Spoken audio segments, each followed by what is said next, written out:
नमस्कार दोस्तों। आज अपन बात करेंगे फोटोसिंथेसिस चैप्टर का एक बहुत ही इंपॉर्टेंट रिएक्शन है जिसको अपन डार्क रिएक्शन या फिर जिस डार्क रिएक्शन के अंदर केल्विन बेंसन साइकिल या फिर जो C3 साइकिल आती है उसको डिस्कस करेंगे। तो जैसा कि अपन जानते हैं कि प्लांट्स हैं वो फोटोसिंथेसिस के थ्रू अपना जो फूड है, भोजन है, वो खुद बनाते हैं, जिसके अंदर दो रिएक्शन है वो सम्मिलित होती है, इन्वॉल्व होती है। एक होती है लाइट रिएक्शन या फिर लाइट डिपेंडेंट रिएक्शन और दूसरी होती है डार्क रिएक्शन या लाइट इंडिपेंडेंट रिएक्शन। तो सबसे पहले ये जो पहचाना इसको, ये 1905 के अंदर ब्लैकमैन ने सबसे पहले बताया कि प्लांट्स के अंदर एक लाइट डिपेंडेंट रिएक्शन होती है और एक लाइट इंडिपेंडेंट रिएक्शन होती है। तो वहाँ पर जो लाइट डिपेंडेंट रिएक्शन होती है वो आपके क्लोरोप्लास्ट की ग्रेना वाले पार्ट के अंदर होती है, जिस पे अपन अलग से डिस्कस करेंगे। आज अपन बात करने वाले हैं डार्क रिएक्शन के ऊपर, या फिर जिसको केल्विन बेंसन साइकिल या फिर C3 साइकिल भी बोलते हैं।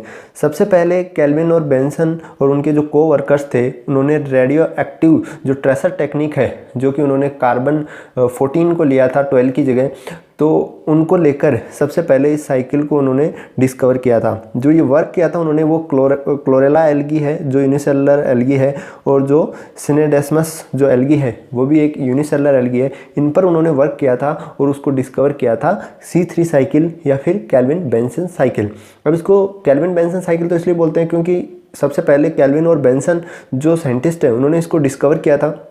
डार्क रिएक्शन इसको इसलिए बोलते हैं क्योंकि ये लाइट इंडिपेंडेंट रिएक्शन है, और C3 साइकिल है वो इसलिए बोलते हैं क्योंकि इसमें जो फर्स्ट स्टेबल कंपाउंड बनता है वो 3 कार्बन वाला होता है, इसलिए इस साइकिल को C3 साइकिल भी बोलते हैं। तो अभी ये जो साइकिल है ये क्लोरोप्लास्ट के स्ट्रोमा वाले पार्ट के अंदर होती है, स्ट्रोमा पार्ट के अंदर ही कंप्लीट होती है, और स्ट्रोमा वाले पार्ट के अंदर आपका एक बहुत ही इंपॉर्टेंट एंजाइम प्रेजेंट होता है जिसको अपन बोलते हैं रुबिस्को, राइबोलोज बाइफॉस्फेट कार्बोक्सिलेज एंजाइम। और वो एंजाइम है वो ही आपका डार्क रिएक्शन को है वो स्टार्ट करता है, इनिशिएशन करता है उसका। तो जैसा कि अपन को पता है लाइट रिएक्शन है वो लाइट के ऊपर डिपेंड होती है, जबकि जो डार्क रिएक्शन है वो डायरेक्टली लाइट के ऊपर डिपेंड नहीं होकर लाइट रिएक्शन के जो प्रोडक्ट्स हैं उनके ऊपर डिपेंड होती है। और लाइट रिएक्शन के जो प्रोडक्ट्स हैं वो होते हैं ATP और NADPH2। तो चलो स्टार्ट करते हैं C3 साइकिल या फिर केल्विन बेंसन साइकिल को। तो जैसा कि अपन को पता है स्ट्रोमा वाले पार्ट के अंदर यहाँ पर एक मॉलिक्यूल है जिसका नाम है RUBP, राइबोलोज बाइफॉस्फेट।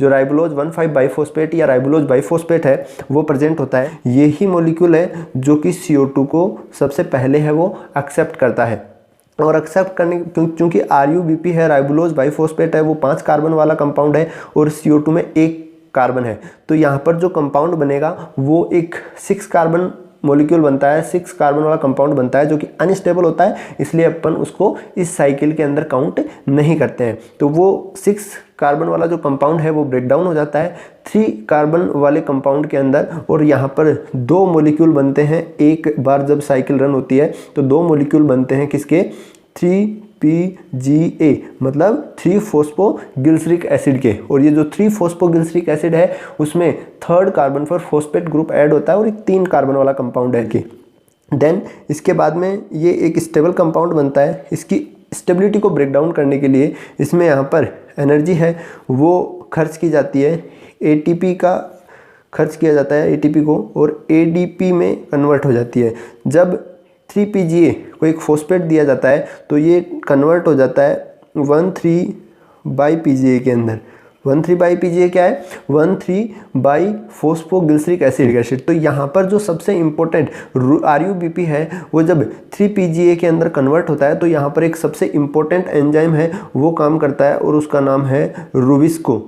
उसका नाम है रुबिस्को, राइबोलोज बाइफॉस्फेट कार्बोक्सिलेज। और इस एंजाइम को एक्टिवेट करने के लिए अपन को रिक्वायरमेंट होती है वहाँ पर मैग्नीशियम आयन की। तो मैग्नीशियम आयन है वो रुबिस्को एंजाइम को क्या करता है, एक्टिवेट करता है। देन RUBP है उसमें CO2 का एडिशन होता है और वो एक 6 कार्बन वाले मॉलिक्यूल जो अनस्टेबल है उसमें कन्वर्ट होता है, और वो तुरंत ही ब्रेक डाउन हो जाता है किसमें, 3PGA के अंदर, 3 फॉस्फोग्लिसरिक एसिड के अंदर। 3 फॉस्फोग्लिसरिक एसिड है वो कन्वर्ट होता है 1,3-PGA मतलब 1,3-फॉस्फोग्लिसरिक एसिड। और ये जो कन्वर्ट होता है वो फॉस्फोग्लिसरिक काइनेज, यहाँ पर एंजाइम वर्क करता है फॉस्फोग्लिसरिक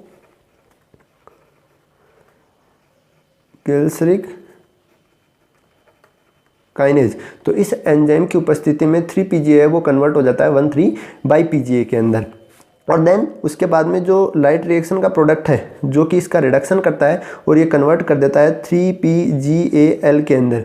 3-PGAL क्या है? 3-फॉस्फोग्लिसरैल्डिहाइड। और यहाँ पर आपका जो NADPH2 है जो कि लाइट रिएक्शन के प्रोडक्ट होता है, लाइट रिएक्शन का प्रोडक्ट होता है, ये कन्वर्ट हो जाता है NADP++ के अंदर। तो ये अपने हाइड्रोजन है वो 1,3-PGA को देता है और वो एल्डिहाइड के अंदर कन्वर्ट हो जाता है 3-फॉस्फोग्लिसरैल्डिहाइड के अंदर। दो मॉलिक्यूल है वो 3-PGAL के, वो तो बनाते हैं किसको फॉर्मेशन करते हैं? ग्लूकोज का फॉर्मेशन करते हैं। और जो बचे हुए ये यहाँ पर ग्लूकोज के अंदर नंबर ऑफ कार्बन 6 होंगे। तो यहाँ पर एक बार जब ये साइकिल रन करती है तो 3-PGAL बनता है। तो यहाँ पर अपन को एक मॉलिक्यूल ग्लूकोज का बनाने के लिए इस साइकिल को टोटल 6 टाइम है वो रन करवाना पड़ेगा, 6 टाइम इसको रन करवाना पड़ेगा। तो यहाँ पर जो अपन को 3-PGAL के टोटल मॉलिक्यूल मिलेंगे वो मिलेंगे 12। तो 12 में से 2 मॉलिक्यूल्स हैं वो तो फॉर्म करते हैं ग्लूकोज को, और बाकी जो 10 मॉलिक्यूल्स हैं 10 मॉलिक्यूल ऑफ 3-PGAL ये है वापस से फॉर्म करते हैं किसको? RUMP राइबोलोज मोनोफॉस्फेट को। और राइबोलोज मोनोफॉस्फेट है वो वापस से कन्वर्ट होता है RUBP के अंदर। और यहाँ पे अपन को वापस से जो ATP है उसका खर्च करना पड़ता है और वो कन्वर्ट हो जाता है ADP में।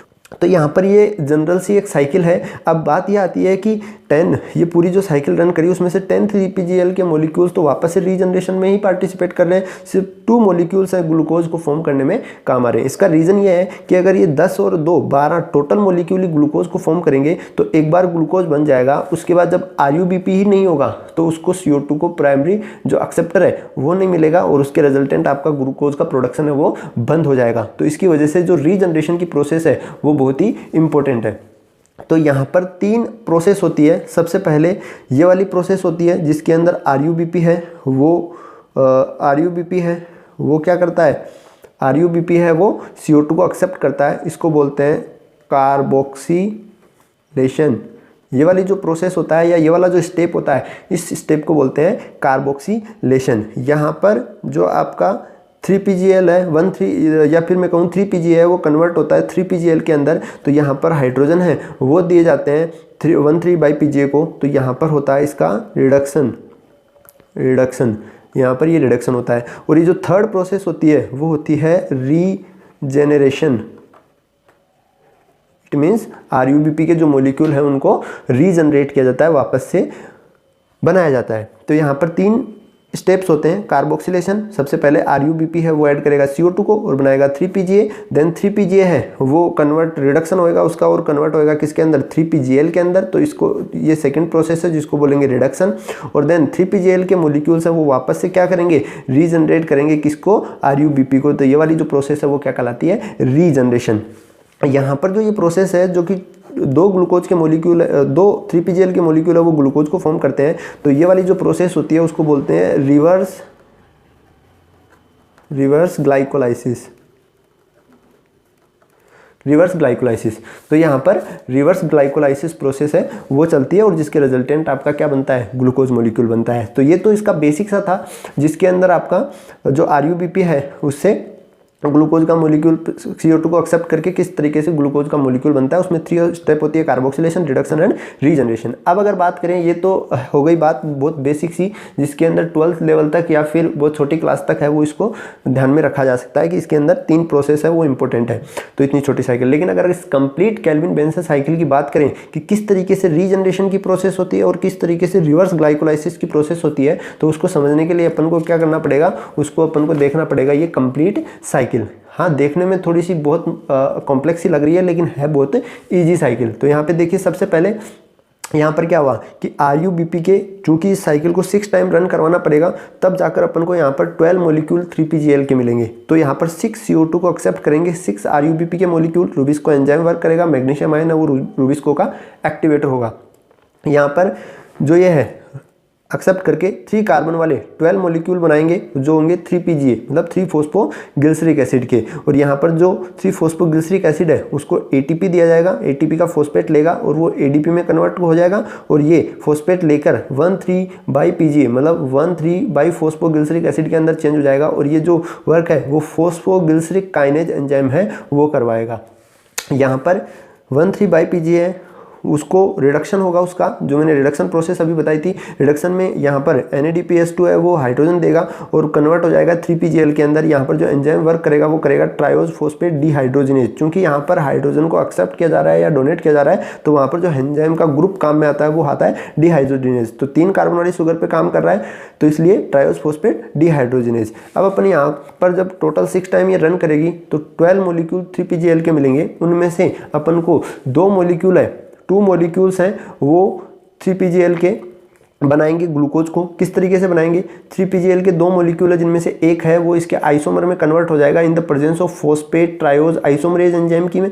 और यहाँ पर जो है वो ये 1 molecule of 3PGL and 1 molecule of DHAP आपस में मिलेंगे और मिलकर एल्डोलेज एंजाइम की हेल्प से फ्रक्टोज 1,6-बाइफॉस्फेट में कन्वर्ट हो जाएंगे। फ्रक्टोज 1,6-बाइफॉस्फेट है वो फॉस्फोफ्रक्टोकाइनेज एंजाइम की प्रेजेंस में एक फॉस्फेट ग्रुप को निकाल देगा जिसकी वजह से एक कन्वर्ट हो जाएगा फ्रक्टोज 6-फॉस्फेट के अंदर। फ्रक्टोज 6-फॉस्फेट है वो अपने आइसोमर जो कि ग्लूकोज 6-फॉस्फेट है उसमें चेंज हो जाएगा in the presence of isomerase enzyme.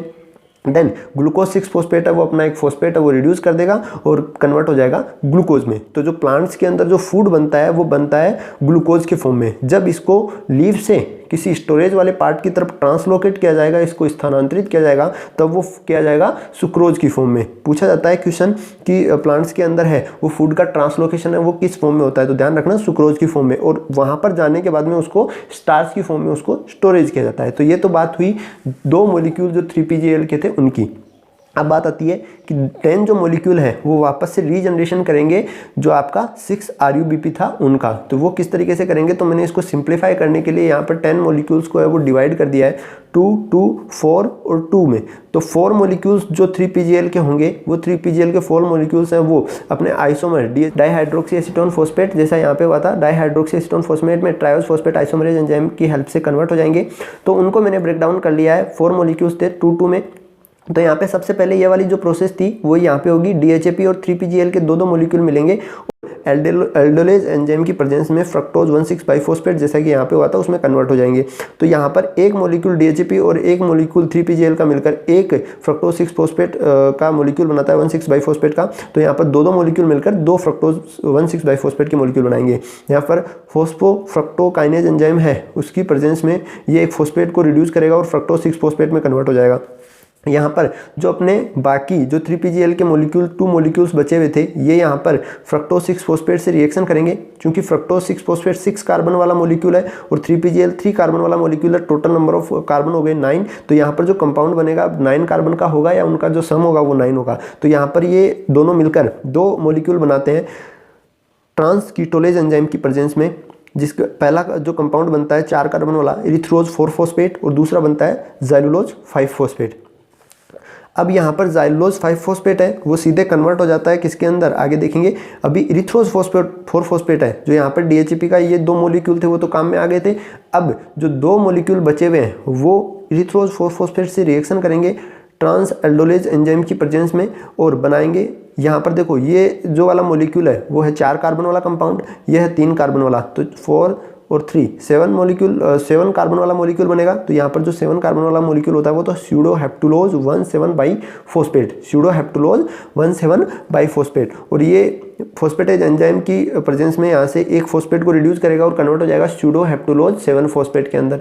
अब जो स्यूडोहेप्टुलोज 7-फॉस्फेट है वो जो बचा हुआ 3PGL का मॉलिक्यूल है उसको एक्सेप्ट करेगा और मतलब 3 कार्बन वाला ये और 7 carbon, total number of carbon हो गए 10। तो यहाँ पर ट्रांसकीटोलेज एंजाइम्स की प्रेजेंस में ये रिएक्शन करके बनाएंगे 2 कंपाउंड 5-5 कार्बन के, जिसमें एक होगा राइबोज 5-फॉस्फेट और एक होगा ज़ाइलुलोज 5-फॉस्फेट। तो यहाँ पर जो राइबुलोज नहीं है दोस्तों ये है राइबोज 5-फॉस्फेट शुगर है। तो ये राइबोज 5-फॉस्फेट शुगर है उसके 2 मॉलिक्यूल बनेंगे और 2 मॉलिक्यूल है वो फॉस्फोपेंटो आइसोमरेज, क्योंकि ये राइबुलोज जो शुगर है उसका आइसोमर होता है राइबोज। तो राइबोज है वो कन्वर्ट हो जाएगा फॉस्फोपेंटो आइसोमरेज एंजाइम की हेल्प से। 2 मॉलिक्यूल है वो कन्वर्ट हो जाएंगे किसके में, RUMP राइबोलोज मोनोफॉस्फेट के अंदर। और यहाँ पर देखो ये 2 जाइलुलोज 5 फॉस्फेट के जो मॉलिक्यूल थे, 2 यहाँ पे बने थे और 2 यहाँ पे, तो 4 जाइलुलोज 5 फॉस्फेट के मॉलिक्यूल है वो फॉस्फोपेंटो एपिमरेज, क्योंकि राइबोलोज मोनोफॉस्फेट या फिर जो राइबोलोज शुगर होती है उसका जाइलुलोज होता है वो एपिमर होता है। तो फॉस्फोपेंटो आइसोमरेज की एंजाइम की हेल्प से यहाँ पर जो ये 2 और 2 ये 2 और 2 4 मॉलिक्यूल्स हैं वो इधर किस में कन्वर्ट हो जाएंगे, RUMP मतलब राइबोलोज मोनोफॉस्फेट के अंदर। तो यहाँ से 2 आए और यहाँ से 4, तो टोटल मिलाकर 6 मॉलिक्यूल है वो RUMP के बन जाएंगे। तो यहाँ पर RUMP मतलब राइबोलोज मोनोफॉस्फेट, लेकिन प्राइमरी एक्सेप्टर होता है वो होता है RUBP राइबोलोज बाइफॉस्फेट। तो यहाँ पर एक ATP और कंज्यूम होगी और ADP में कन्वर्ट होगा। 6 यहाँ पे मॉलिक्यूल है तो 6 को RUBP में कन्वर्ट करने के लिए 6 ATP का कंजप्शन होगा। और यहाँ पर जो एंजाइम वर्क करेगा वो होगा फॉस्फोपेंटोकाइनेज, और वापस से अपन को क्या मिल जाएगा, RUBP। तो इस तरीके से दोस्तों ये साइकिल चलती रहेगी। और यहाँ पर जो 6 टाइम जब ये साइकिल रन करती है तब अपन को वापस से 6 मॉलिक्यूल है वो RUBP के मिलते हैं और एक जो मॉलिक्यूल है वो किसका मिलता है, ग्लूकोज का मिलता है।